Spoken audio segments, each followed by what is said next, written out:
नमस्कार. सध्या आपण चर्चा करतोय 16वा संस्कार अंत्येष्टी किंवा अंत्यविधीबद्दल.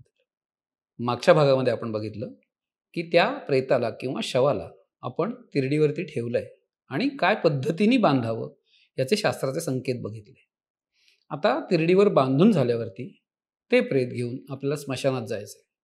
मग शास्त्र असं म्हणतं की चौघांनी त्याला खांदा द्यावा. मग तो कोणी खांदा द्यावा? तर ज्या व्यक्तीचे आई वडील मृत आहेत त्या व्यक्तीने तो खांदा द्यावा.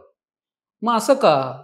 कारण ही प्रक्रिया ज्याच्यामध्ये शवाला प्रेताला त्या आपण स्मशानापर्यंत नेणार आहोत आणि अग्नी देणार आहोत, ही प्रक्रिया त्या माणसामध्ये विरक्ती निर्माण करते. ही विरक्ती ज्यांनी अनुभवलेली आहे, आपल्याच घरामध्ये याचा अनुभव घेतलेला आहे, अशा व्यक्तींनी ते करायला हरकत नाही.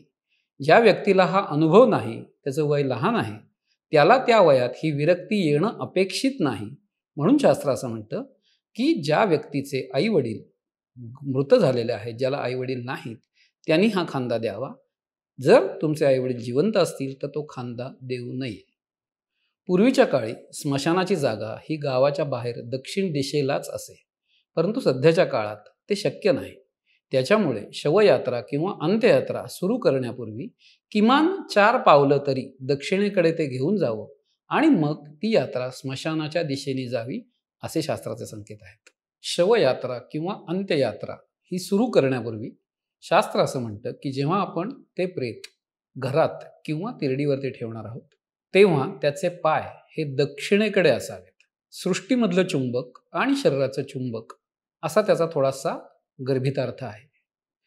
सृष्टीमधलं चुंबक आणि शरीरातलं चुंबक हे सजातीय जेव्हा असेल तेव्हा ते एकमेकांना दूर लोटतं.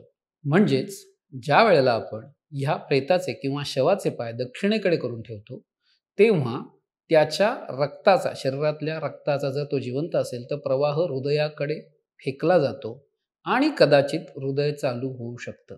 त्याच्यामुळे शेवटच्या क्षणापर्यंत ही व्यक्ती खरंच जिवंत आहे का हे तपासलं जावं, ह्यासाठी आपल्या शास्त्राने हे सर्व विधी सांगितलेले आहेत.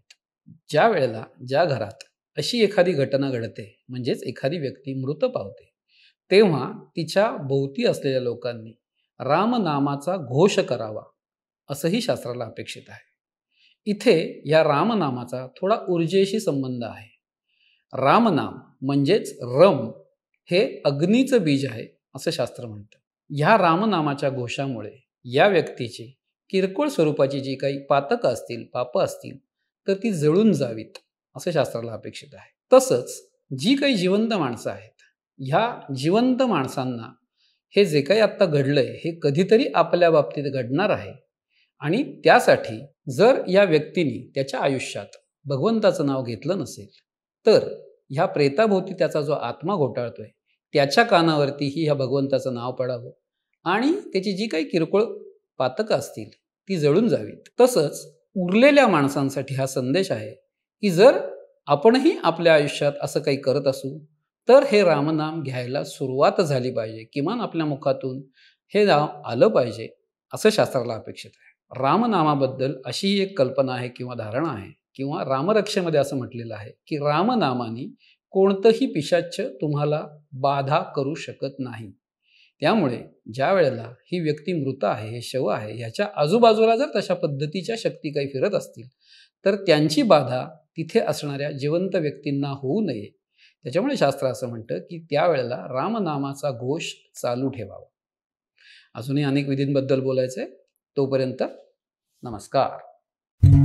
साध्या आजारांपासून ते मोठ्या आजारांपर्यंत घरी राहून फक्त व्हॉट्सअप किंवा ईमेलने माहिती पाठवून लागोलाग सुरू करता येणारे उपचार म्हणजे विनास्पर्श विनाऔषध केले जाणारे स्वयंपूर्ण उपचार. आजच संपर्क साधा.